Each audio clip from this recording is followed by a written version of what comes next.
ഓരോ നിമിഷവും ഓരോ യുഗം പോലെ സാമിന് തോന്നി. അതുപോലെ ആദ്യമായി മിഴിയെ കണ്ടതും മിഴിയെന്ന് അവൾക്ക് പേര് വിളിച്ചതും പിന്നീടുള്ള ഓരോ നിമിഷങ്ങളുമെല്ലാം. അപ്പോഴേക്കൊരു നേഴ്സ് ഇറങ്ങി വന്നു. മിഴിയുടെ ഹസ്ബൻഡ് ആരാണ്? ഞാനാണ്, സാം അങ്ങോട്ട് ചെന്ന് പറഞ്ഞു. മിഴിക്ക് നിങ്ങളെ കാണണമെന്ന് പറയുന്നേ, അകത്തേക്ക് വരൂ. മാക്സിമം ആ കുട്ടിക്ക് ധൈര്യം കൊടുക്കണം. പിന്നെ അവിടെ നിന്നൊരു ഡ്രസ്സ് തരും, അതിട്ടിട്ട് വായോ. അവർ അകത്തേക്ക് പോയി. സാമിന് എന്ത് ചെയ്യണമെന്നറിയില്ല. അവൾ അനുഭവിക്കുന്ന വേദന കണ്ടു നിൽക്കാൻ തനിക്കാകുമോ? അവൻ അങ്ങോട്ട് കയറിപ്പോയി. അവൻ അങ്ങോട്ട് ചെന്നതും കണ്ടു വേദന കൊണ്ട് കരയുന്ന തൻ്റെ പാതിയെ. അവൻ്റെ കണ്ണുകളും നിറഞ്ഞു. ഇച്ച, ഇടറുന്ന ശബ്ദത്തിൽ അവൾ വിളിച്ചു. മിഴി. അവൻ അവളുടെ അടുത്തേക്ക് ചെന്നു. വേദനിക്കുന്നു, അവളൊരു വിധത്തിൽ പറഞ്ഞൊപ്പിച്ചു. ഒന്നുമില്ലടാ, വാവകൾക്ക് വേണ്ടിയല്ലേ. എങ്കിലും അവൻ്റെ കണ്ണുകളും നിറഞ്ഞിരുന്നു. അവൻ അവളുടെ കയ്യിൽ തലോടി. ഞാൻ കൂടെയുണ്ട് എന്നതുപോലെ. അവളെ കടിച്ചു പിടിച്ച ചുണ്ടുകളും ചുവന്ന മുഖവും അതിൽ നിറഞ്ഞു നിൽക്കുന്ന വിയർപ്പ് കണങ്ങളും അവളുടെ വേദന എടുത്തു കാണിച്ചു. മിഴി, ഒന്നുകൂടെ പുഷ് ചെയ്യ്, ഡോക്ടർ പറഞ്ഞു. മിഴിയുടെ കരച്ചിലിൻ്റെ ഒപ്പം ഒരു കുഞ്ഞു കരച്ചിൽ കൂടെ അവിടെ ഉയർന്നു കേട്ടു. സാമിൻ്റെ കണ്ണുകൾ നിറഞ്ഞൊഴുകി. അല്പസമയം കഴിഞ്ഞത് മറ്റൊരു കുഞ്ഞു കരച്ചിൽ കൂടെ അവിടെ ഉയർന്നു കേട്ടു. എന്നാൽ സാം അങ്ങോട്ട് നോക്കിയില്ല. അവൻ വാടി തളർന്നു കിടക്കുന്ന മിഴിയെ തന്നെ മുഖം ഉറപ്പിച്ചു നിന്നു. അവളുടെ കണ്ണുകൾ ചെറുതായി അടഞ്ഞു പോയിക്കൊണ്ടിരുന്നു. ആ നിമിഷം അവളുടെ ചുണ്ടുകളിൽ ചെറിയൊരു പുഞ്ചിരി ഉണ്ടായിരുന്നു. അതെ, ആദ്യത്തെ ആൾ ആൺകുട്ടിയാണ്, രണ്ടാമത്തെ ആൾ പെണ്ണും. സാം അപ്പോഴാണ് അങ്ങോട്ട് നോക്കിയത്. കാണാൻ കാത്തിരുന്നതാണ് തൻ്റെ പൊന്നോമനകളെ.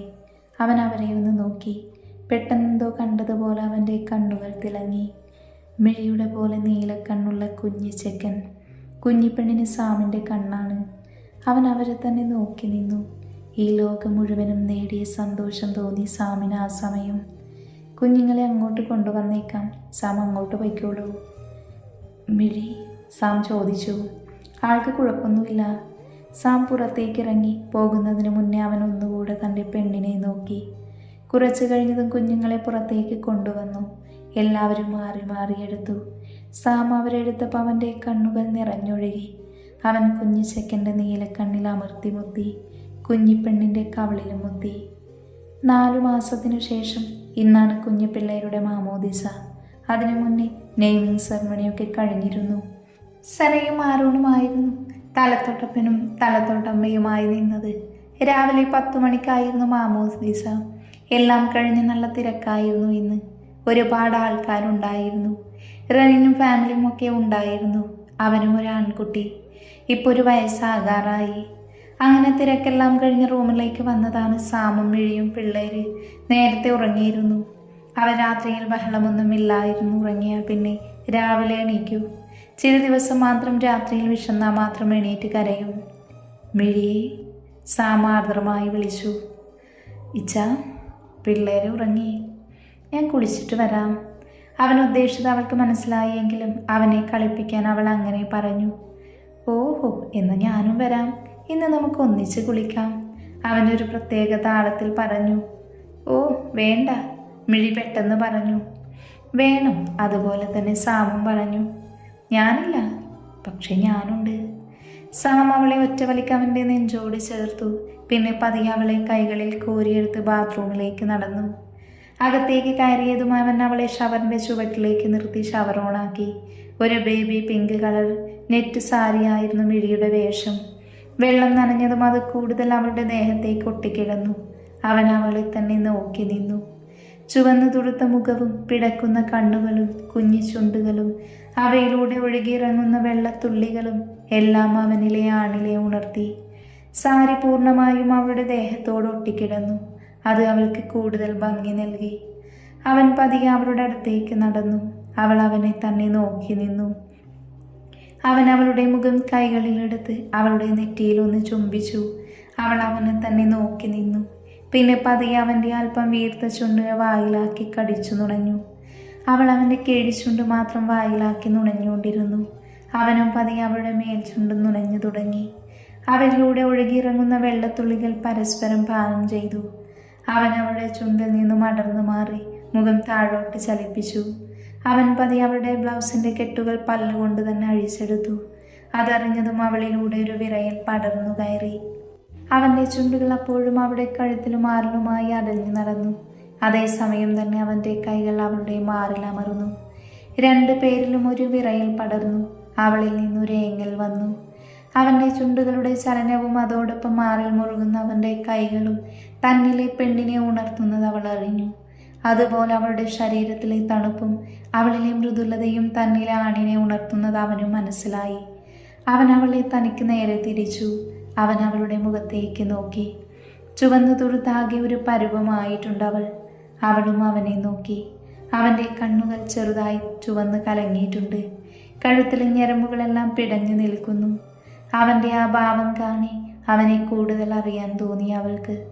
അവൾ അവൻ്റെ മുഖത്തേക്ക് തന്നെ നോക്കി. പിന്നെ അവൻ്റെ ചുണ്ടിൽ അമർത്തി ചുംബിച്ചു. അതോടൊപ്പം അവളുടെ കൈകൾ അവൻ്റെ ലൈൻ കഴിഞ്ഞു പോയി. തേടിയതെന്തോ കണ്ടതുപോലെ അവിടെ അമർന്നു. അവനിലൊരു വിറയൽ അനുഭവപ്പെട്ടു. അവൾ നൽകുന്ന അനുഭൂതിയിൽ അവൻ പിടഞ്ഞു. അവൻ അവളുടെ മുഖം തന്നിലേക്ക് കുറച്ചുകൂടെ അടുപ്പിച്ചതിനു ശേഷം അവളുടെ അതിരങ്ങളിൽ നുണഞ്ഞെടുത്തു. പതിയെ പതിയെ അവൻ അത് നുണഞ്ഞുകൊണ്ടിരുന്നു. ഒട്ടും വേദനിപ്പിക്കാതെ അവളുടെ ചുണ്ടിൽ നുണഞ്ഞു. അതോടൊപ്പം അവൻ്റെ കൈകൾ അവളുടെ ദേഹത്തലഞ്ഞു നടന്നു. അവൾ അവൻ്റെ മേൽ ചുണ്ട് മാത്രം നുണഞ്ഞു വിട്ടു. അവളും ചുംബിക്കാൻ തുടങ്ങിയതും അവൻ്റെ ചുംബനം വന്യത പ്രാപിച്ചു. അവൻ അവളെ എടുത്ത് ബാത്ടബിലേക്ക് കിടത്തി. പിന്നെ അവളുടെ മാറിൽ അമർത്തി ചുംബിച്ചുകൊണ്ട് അവളുടെ കണ്ണുകളിലേക്ക് തന്നെ നോക്കി അവളിലേക്ക് ആഴ്ന്നിറങ്ങി. ഏറെ നേരത്തിനു ശേഷം അവൻ തളർന്ന് അവളിലേക്ക് തന്നെ വീണു. അവൾ അവനെ ചേർത്ത് പിടിച്ചു.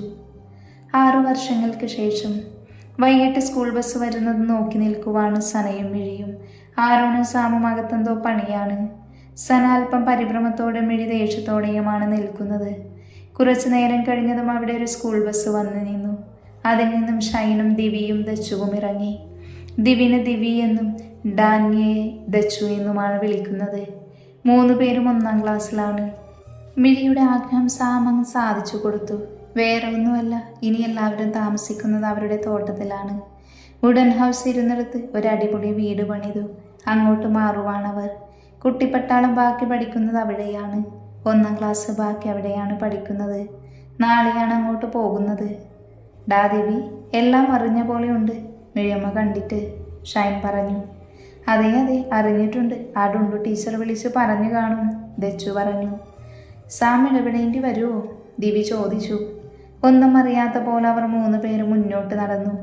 മിഴി അവരെ തന്നെ കൂർപ്പിച്ച് നോക്കിക്കൊണ്ട് നിന്നു. അവരൊന്നും അറിയാത്ത പോലെ അകത്തേക്ക് പോകാൻ നോക്കിയതും മിഴി അവരെ വിളിച്ചു. ദിവി, അവിടെ നിൽക്ക്.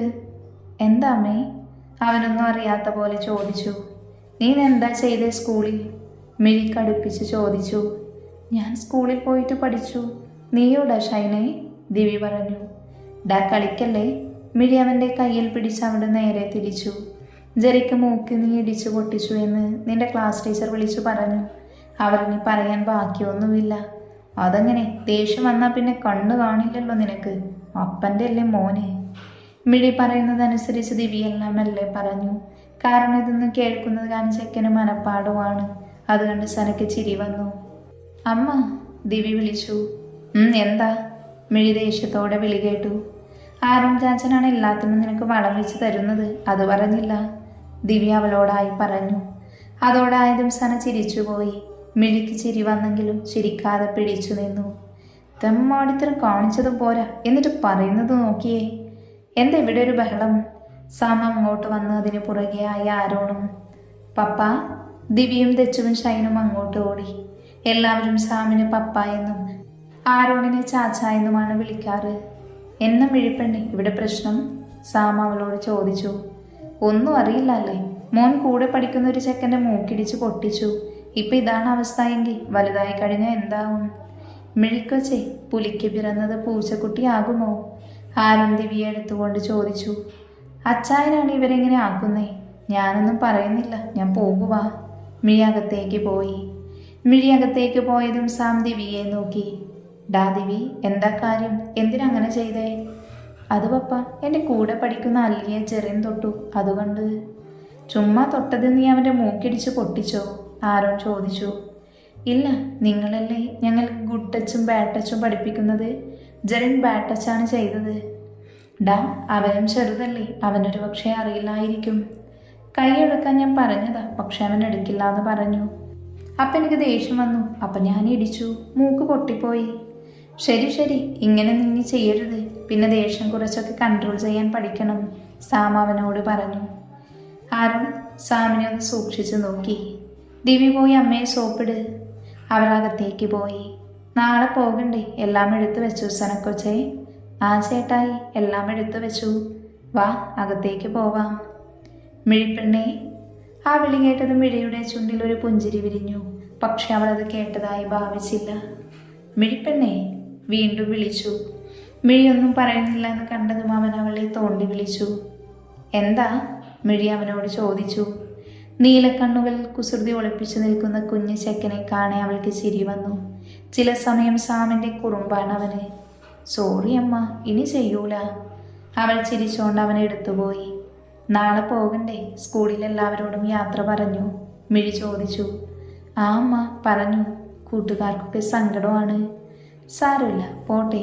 അവിടെ നിങ്ങൾക്ക് ഒരുപാട് കൂട്ടുകാരെ കിട്ടുമല്ലോ. പോയി കുളിച്ച ചെല്ല്, നേരത്തെ എണീക്കണം കേട്ടോ. അന്ന് പിന്നെ അവർ അധികം പരിപാടിക്ക് നിന്നില്ല. പോകേണ്ടതുകൊണ്ട് പെട്ടെന്ന് കിടന്നുറങ്ങി. രാവിലെ തന്നെ അവർ ഇറങ്ങി. മിഴിക്കന്ന് സാമിൻ്റെ കൂടെ പോയതായിരുന്നു മനസ്സിൽ. ചെറിയൊരു പേടിയും അതിലുപരി സാമിൻ്റെ കൂടെ ആദ്യമായൊരു യാത്ര. അവിടെയുള്ള സ്ഥലങ്ങൾ, പ്രണയം, അങ്ങനെ മറക്കാൻ കഴിയാത്ത എത്രയോ കാര്യങ്ങൾ, കരുതാത്ത കാര്യങ്ങൾ. വീണ്ടും ആ മഞ്ഞ് നിറഞ്ഞ വഴിയിലൂടെ അവർ പോയി. അതേ ചായക്കട, മഞ്ഞ്, തണുപ്പ്, അവരുടെ സ്വർഗം. വൈകിട്ടാണ് അവർ അവിടെ എത്തിയത്. സന, ആരോൺ, ഷൈൻ, സാം, മിഴി, ദിവി, ദച്ചു, പിന്നെ നമ്മുടെ ടൈഗർ. ഇത്രയും ആൾക്കാരാണ് ഇങ്ങോട്ട് വന്നത്.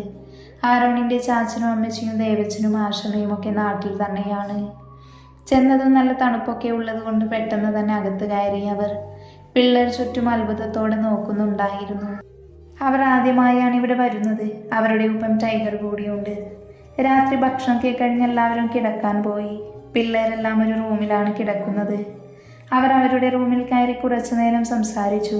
പിന്നെ അങ്ങനെ ഉറങ്ങിപ്പോയി. അവർക്ക് കാവലായി ടൈഗർ അവിടെയുണ്ട്. സനയും ആരോണും കിടക്കാൻ വന്നതാണ്. സനക്കൊച്ചെ, ഡി, ഞാൻ എൻ്റെ മിഴിക്കൊച്ചനൊരു വാക്ക് കൊടുത്തിരുന്നു. മാത്രമല്ല നമ്മുടെ ഷൈൻകുട്ടിനൊരു കൂട്ട് വേണ്ടേ, ഒരു വാവ. അവൾ നാണത്തോടെ ഒന്ന് മൂളി. അവൻ അവളുടെ മുഖം ഉയർത്തി അവളെ ഒന്ന് നോക്കി. ആകെ ചുവന്ന് തുടിത്തിട്ടുണ്ട്. വിറക്കുന്ന അവളുടെ ആദരങ്ങൾ, പിടക്കുന്ന കണ്ണുകൾ എല്ലാം അവനെ മറ്റൊരു ലോകത്തെത്തിച്ചു. അവൻ അവളുടെ നെറ്റിയിൽ ഒന്ന് മുത്തി. അവൾ കണ്ണുകളടച്ചത് സ്വീകരിച്ചു. അവൻ അടഞ്ഞിരിക്കുന്ന ആ കണ്ണുകളിൽ കൂടെ ഒന്ന് മുത്തി. അവൾ അവനെ ഒന്ന് നോക്കി. എന്നതാടി കൊച്ചേ? ആരോൺ കുറുമ്പോടെ ചോദിച്ചു. ഒന്നുമില്ല. അവൾ വേഗം അവൻ്റെ മുഖം കുറച്ച് താഴ്ത്തി പിടിച്ച് അവൻ്റെ ചുണ്ടുകൾ കടിച്ചു നുണഞ്ഞു. പെട്ടെന്നായതുകൊണ്ട് ആരോണൊന്ന് ഞെട്ടിപ്പോയി. അപ്പോഴേക്കും അവൾ അവൻ്റെ ചുണ്ടിൽ അമർത്തി കടിച്ചു. ആ വേദനയ്ക്ക് പകരമായി അവൾ അവളുടെ നാവ് കൊണ്ട് അവിടെ തഴുകി നുണഞ്ഞു. അവൻ്റെ കിഴിച്ചുണ്ട് വായിലാക്കി നുണഞ്ഞുകൊണ്ടേയിരുന്നു. അവൻ അവൾക്ക് വേണ്ടി സ്വയം വിട്ടുകൊടുത്തു. അവൾ കിഴിച്ചുണ്ടിൽ നിന്ന് മേൽച്ചുണ്ടിലേക്ക് കടന്നു. ആ നേരം ആരോൺ അവളുടെ കിഴിച്ചുണ്ട് നുണഞ്ഞു തുടങ്ങി. അവളിൽ നിന്നും ശീൽക്കാരങ്ങൾ ഉയർന്നു. ചുണ്ടുകൾ തമ്മിൽ തുടങ്ങിയ ചുംബനം നാവിലേക്ക് പടർന്നു. അവളുടെ നാവിനെ നുണഞ്ഞുകൊണ്ടിരിക്കുമ്പോൾ തന്നെ അവൻ്റെ കൈകൾ അവളിലൂടെ അലഞ്ഞു നടന്നു. തേടിയതെന്തോ കണ്ടുപിടിച്ചതുപോലെ അവളുടെ മാറിൽ അവൻ്റെ കൈകൾ അമർന്നു. രണ്ടുപേരും ഒന്ന് വിറച്ചുപോയി. അവൻ്റെ കൈകൾ കൂടുതൽ ശക്തിയിൽ അവളുടെ മാറിൽ അമർന്നു. അതോടൊപ്പം അവളുടെ പല്ലുകൾ അവൻ്റെ ചുണ്ടിലും അമർന്നു. അവളെ ചുംബിച്ചുകൊണ്ട് തന്നെ അവൻ അവളുടെ മാറിൽ അമർത്തി പിടിച്ചു. പിന്നെ പതിയെ അവളെ കൈകളിലെടുത്ത് മുറിയിലേക്ക് നടന്നു. അവൾ അവൻ്റെ നെഞ്ചോട് ചേർന്ന് കിടന്നു. കട്ടിൽ അവളെ കിടത്തി അവൻ അവളെ ഒന്ന് നോക്കി. ചുവന്നു തുടുത്ത മുഖവും വിറക്കുന്ന അതരങ്ങളും ഉയർന്നു താഴ്ന്ന മാറിടങ്ങളും. തൻ്റെ പെണ്ണ് എന്ന ചിന്ത അവനിൽ നിറഞ്ഞു. അവൻ അവൻ്റെ ഷർട്ട് അഴിച്ചു കളഞ്ഞു. അത് കാണി അവളിൽ പരവേശം നിറഞ്ഞു. അവനെ നോക്കാതെ അവൾ തലചരിച്ചു. അവനൊരു ചിരിയോടെ അവളിലേക്ക് അമർന്നു കിടന്നു. അവൻ്റെ പാതിനഗ്നമായ ശരീരം ദേഹത്തമർന്നതും അവളൊന്ന് വിറച്ചുപോയി. അവൻ അവളിലേക്ക് തൻ്റെ ശരീരം പൂർണ്ണമായും അമർത്തി വെച്ചു. ആ റൂമിൽ അവളിലെ ശീൽക്കാര ശബ്ദങ്ങൾ ഉയർന്നു കേട്ടു. അവൾ സ്വയം ചുണ്ടുകടിച്ചു പിടിച്ചു. അല്പനേരത്തിനു ശേഷം ആരോൺ ഒരു കള്ളച്ചിരിയുമായി ഉയർന്നു വന്നു. അവൻ്റെ ചിരി കാണി നാണമോ പരവേശമോ അങ്ങനെ എന്തെല്ലാമോ അവൾക്ക് തോന്നി. അവൾ വേഗം അവനെ കൊണ്ടൊന്ന് മറിഞ്ഞു. ഇപ്പം അവൾ മുകളിലും അവൻ താഴെയുമാണ്. ഓരോ നിമിഷവും അവൾ തന്നിൽ തീർക്കുന്ന അനുഭൂതിയിൽ അവൻ കണ്ണടച്ചു കിടന്നു. തന്നെ അവൾക്ക് വിട്ടുകൊടുത്തതുപോലെ. പിന്നെ പതിയെ അവളുമായൊന്ന് മറിഞ്ഞു. അവൻ അവളിലേക്ക് അമർന്നിരുന്നു. അതേസമയം തന്നെ അവളുടെ ചുണ്ടുകളെ അവൻ നുണഞ്ഞു. അതേസമയം തന്നെ അവളിലേക്ക് അവൻ ആഴ്ന്നിറങ്ങി. കുറച്ചു നേരത്തിനു ശേഷം അവൻ അവളിലേക്ക് തന്നെ തളർന്നു വീണു. കുറച്ചു കഴിഞ്ഞ് അവൻ നേരെ കിടന്ന് അവളെ അവൻ്റെ നെഞ്ചിലേക്ക് കയറ്റി കിടത്തി. സനക്കൊച്ചേ, ഞാൻ ശരിക്കും ഭാഗ്യവാനാടി പെണ്ണെ. നിന്നെ പോലൊരു പെണ്ണിനെ കിട്ടി. നമ്മുടെ ഷൈൻ, പിന്നെ സാമിനെ പോലൊരു കൂടപ്പിറപ്പ്, മിഴിയെ പോലെ ഒരു അനിയത്തി, നമ്മുടെ ദിവ്യയും ദച്ചുവും. അങ്ങനെ ശരിക്കും ഞാൻ ഭാഗ്യവാനാണ്. അവൻ്റെ കണ്ണുകൾ നിറഞ്ഞിരുന്നു. അതേസമയം തന്നെ അവളുടെയും. ലവ് യു ഇച്ചായ. അവൻ അവളുടെ നെറ്റിയിൽ അമർത്തി ചുംബിച്ചു. പതിയെ അവരുടെ കണ്ണുകളിൽ ഉറക്കം നിറഞ്ഞു തുടങ്ങി. അവൻ്റെ നെഞ്ചിൽ കിടന്ന് അവൾ ഉറങ്ങിപ്പോയിരുന്നു. അവളെ പൊതിഞ്ഞു പിടിച്ച് അവനും. ഇതേ സമയം സാമും മിഴിയും ഒരു യാത്രയിലാണ്. എങ്ങോട്ടാണെന്ന് സാം പറഞ്ഞില്ല. പക്ഷേ ആ സ്ഥലം ആരെക്കാളും നന്നായി മിഴിക്കറിയാം. കാരണം തങ്ങൾക്ക് അത്രയും പ്രിയപ്പെട്ട സ്ഥലത്തേക്കാണ് തങ്ങളുടെ പ്രണയം തുറന്നു പറഞ്ഞ സ്ഥലം. അവിടെ അവൻ വണ്ടി നിർത്തിയതും അവളുടെ ചുണ്ടിൽ ഒരു പുഞ്ചിരി വിരിഞ്ഞു. അതേ ചിരിയോടെ തന്നെ അവൾ പുറത്തേക്കിറങ്ങി. അവൻ അവൾക്കായി തൻ്റെ കൈ നീട്ടി. അവൾ ഒരു ചിരിയോടെ അവൻ്റെ കൈയിലേക്ക് തൻ്റെ കൈ ചേർത്തു. രണ്ടുപേരുടെയും മനസ്സിൽ ആദ്യമായി ഇവിടെ വന്നതായിരുന്നു. അവൻ അവളെയും കൊണ്ട് ആ പാലത്തിലേക്ക് കയറി. അവളെ മുന്നിലേക്ക് നിർത്തി. അവളുടെ പുറകിലൂടെ അവളെ പുണർന്നു. അവളിൽ ഒരു പുഞ്ചിരി വിരിഞ്ഞു. കുറച്ചു നേരം അങ്ങനെ തന്നെ നിന്നു. ഒന്നും സംസാരിക്കാതെ മൗനം മാത്രം ആസ്വദിച്ചു. അല്പനേരം കഴിഞ്ഞ് സാം അവളെ ഒന്ന് നോക്കി. പിന്നെ അവൻ അവളുടെ നീലക്കണ്ണിലേക്ക് തന്നെ നോക്കി. ആ നിലാവിനേക്കാൾ തിളക്കം അവളുടെ നീലമിഴിക്കാണെന്ന് തോന്നി സാമിന്. അവൻ ആ നീലമിഴിയിൽ അമർത്തി മുത്തി. പ്രണയമാണെനിക്ക് എൻ്റെ മിഴിയോട്, ഒരിക്കലും അടങ്ങാത്ത പ്രണയം, സാം പതിയെ പറഞ്ഞു. അവളുടെ നീലമിഴികൾ തിളങ്ങി. അവൾ അവൻ്റെ ചുണ്ടുകൾ കവർന്നെടുത്തു. അവൻ്റെ ചുണ്ടുകളെ വായിലാക്കി നുണഞ്ഞെടുത്തു. അവനും അവളുടെ ഇതളുകളെ വായിലാക്കി നുണഞ്ഞു. നിമിഷങ്ങൾക്ക് ശേഷം അവളെ നെഞ്ചോട് ചേർത്ത് ആ നിലാവിനെ നോക്കി അവൻ നിന്നു. അവൻ്റെ നെഞ്ചോട് ചേർന്ന് അവൻ്റെ മിഴിപ്പെണ്ണു. ആ നിലാവിനേക്കാൾ തിളക്കമുണ്ടായിരുന്നു അപ്പോൾ അവളുടെ നീലമിഴികൾക്ക്.